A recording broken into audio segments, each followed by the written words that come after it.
حلال بھی کھاؤ اور پاکیزہ چیز بھی کھاؤ۔ بعض دفعہ ہمارے یہاں بعض کوئی بندے کھانا کھا رہے ہوتے ہیں تو کھانا کھاتے وقت کوئی روٹی ایسی آ جاتی ہے جو سڑی ہوئی ہوتی ہے، اور اگر کوئی بندہ اس سڑی ہوئی روٹی کے کنارے کو رکھنا چاہے تو بعض بزرگ ایسے بیٹھے ہوتے ہیں جو کہتے ہیں نہیں یہ رزق کی بے ادبی ہے۔ ارے رزق کی بے ادبی نہیں ہے، کچھ سمجھ بوجھ اور علم حاصل کر لینا چاہیے کہ جو سڑی ہوئی روٹی آپ کھائیں گے آپ کا پیٹ خراب ہوگا۔ شریعت آپ کو نقصان دینا نہیں چاہتی، شریعت آپ کو نہیں کہتی کہ اگر سڑی ہوئی روٹی بھی آپ کے سامنے آ گئی تو لازمی اس کو کھانا ہے۔ جو آپ کی طبیعت کے لیے آپ کی صحت کے لیے نقصان دہ ہو تو اس کو نہیں کھانا چاہیے۔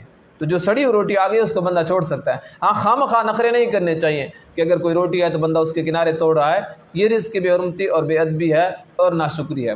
اگر روٹی سڑی ہوئی ہے تو اس کو بندہ توڑ سکتا ہے، وہاں پہ بزرگی پھر نہیں دکھانی چاہیے۔ اس طرح اگر کوئی چیز ایسی ہے جس کے اندر خرابی پیدا ہو گئی ہے تو اس کو اگر کوئی بندہ نہیں کھاتا تو یہ ناشکری نہیں ہے۔ مثلا دودھ ہے کہ دودھ کا ذائقہ خراب ہو گیا، اسی طرح دہی ہے کہ وہ اتنی کھٹی ہو گئی کہ وہ کھانے کے قابل نہیں، اس کے اندر جھاگ سی پیدا ہوگی، بدبو سی پیدا ہوگی، تو کوئی بندہ نہیں کہتا تو ناشکری نہیں ہے۔